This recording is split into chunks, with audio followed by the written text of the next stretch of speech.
Episode की शुरुआत में दिखाई जाती है नोंग किचन में है और उस अनजान शख्स से कुछ खाना दे जाती है।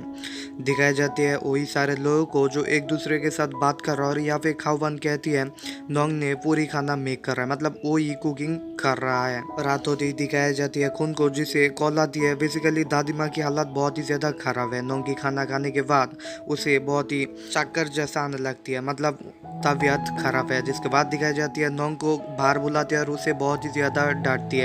नोंग कहती है मैंने ऐसा कुछ भी नहीं किया, खाना तो ठीक ही था। जिसके बाद वो यहाँ से चल जाती है और फिर दिखाई जाती है टोनी उसको पीछा करती है और फिर उसे रोना बंद करने के लिए कहती है। फिर उसे तसल्ली भी देती है। अगली सुबह की कहानी दिखाई जाती है जहाँ पर नोंग खून के पास आया और उसे सॉरी कहना चाहती है। जिसके बाद दिखाई जाती है खून को जो बेसिकली वो कहती है मैंने तुम्हें माफ़ कर दिया, तुम्हारे ऊपर मैंने गुस्सा नहीं हो। जिसके बाद इन लोगों की रिलेशन भी ठीक हो जाती है और फिर दिखाई जाती है जयमांटी को जो बेसिकली टोनी को लेकर एक जगह पर आया है और यहाँ पे उसे बताती है चलो हम एक यहाँ से चले जाते, मतलब ऐसा झूठा रोल हम नहीं प्ले करेंगे। जिसके बाद टोनी कहती है मुझे यहाँ पे बहुत ही ज़्यादा अच्छा लगती है और मैं बहुत ही ज़्यादा फिट भी हूँ। जिसके बाद दादी माँ कहती है जयमांटी कहती है डैमरोंग की बेटा अभी भी जिंदा है, वो अभी तक भी नहीं मरा है। जिसके बाद कहानी लेकर चलती है फ्लैशबैक में और हमें बहुत सालों की पहले की कहानी हमें नजर आती है जहाँ पे प्राट को दिखाई जाती है जो डैमरोंग की बेटा है और उन लोग कार से काई पे जा रहा है।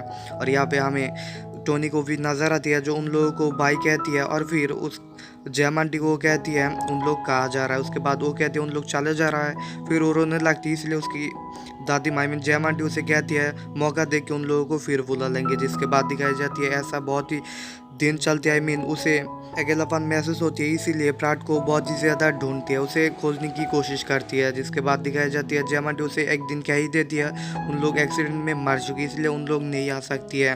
तब से वो यही मान लिया था और अभी भी वो यही मानती है। जिसके बाद प्रेजेंट में आती है और दिखाई जाती है वो गुस्से में यहाँ से चले जाती है और एक जगह पर पेड़ के नीचे बैठती है और रोने लगती है। फ्लैशबैक में लेकर चलती है फिर और यहाँ पे हमें प्राट को दिखाई जाती है जो बेसिकली टोनी को वही लॉकेट दे रहा है और उसे कह रहा है मैंने आकर इस लॉकेट को फिर लूंगा। रात की सीन पर फोकस होती है और दिखाई जाती है वो ड्रिंक करके घर पे आया है और उसके सामने आती है खून उसे कहती है तुम्हारी हिम्मत कैसी हो यार ड्रिंक करने के लिए। जिसके बाद उसे अपने रूम में ले आती है और अगली सुबह में सुनाई देती है खून किसी को कह रहा है प्राट को ढूंढने के लिए, उसे फिर ढूंढने के लिए। जिसके बाद दिखाई जाती है टोनी जाग जाती है और सीन भी शिफ्ट होता है। दिखाई जाती है थालो को जो बेसिकली नोंग के पास आया है और उसे माफ़ी मांगती है। तो कुछ देर बाद ऐसे ही चलती है और फिर दिखाई जाती है नोंग भी उसे माफ़ कर देती है।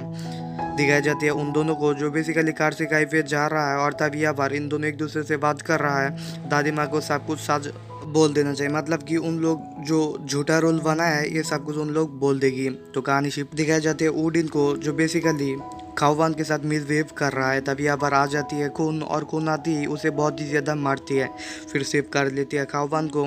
तो दिखाई जाती है उन लोग एक दूसरे के साथ बातचीत के दौरान आगे निकल रहा है। तभी यहाँ पर खून उसे कहती है तुम क्यों मेरे ऊपर गुस्सा हो, इतना गुस्सा क्यों है। जिसके बाद कहानी लेकर चलती है फ्लैशबैक में और पिछले दिन की कहानी हमें नजर आती है जहाँ पर टोनी उसे क्वेश्चन किया था क्या तुम खाओपान को लाइक करती हो। जिसके बाद खून उसे कहती है खाओपान मेरा लेवल की नहीं है और मैं उसे पसंद भी नहीं करता हूँ। और ये दूर से सुन लेता है खाओपान जिसके चलते उसे बहुत ही ज़्यादा गुस्सा आती है और उसे इग्नोर करना चाहती है। तो यहाँ पर दिखाई जाती है इन लोग एक दूसरे को प्रपोज कर देती है और फिर इन लोग एक दूसरे की रिलेशनशिप पे बहुत ही ज़्यादा खुशी भी हो जाती है। तो कुछ देर बाद दिखाई जाती है दूसरी बार की तरह खून उसे किस कर लेती है। तो उन लोगों की ऐसे ही खुशहाल समय बीत जाती है और कहानी शिफ्ट होता है टोनी के ऊपर जो बेसिकली चियान माई पर आ चुकी है। और यहाँ पर जयमंटी उसे देखकर बहुत ही ज़्यादा खुशी हो जाती है क्योंकि वो सबको छोड़ के यहाँ पर आया है।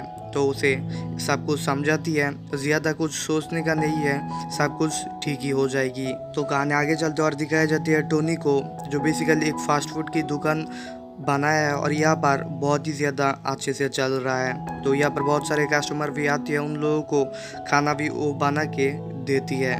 तो सीन शिफ्ट होता है और फोकस होती है थालो और नोंग के ऊपर जो बेसिकली उन लोगों को पता लग चुकी है टोनी फेक है और तो टोनी डैमरोंग की बेटा नहीं है। खून को ये सब कुछ बताती है और खून भी कहते हैं मैं भी ये सब कुछ जानता हूँ।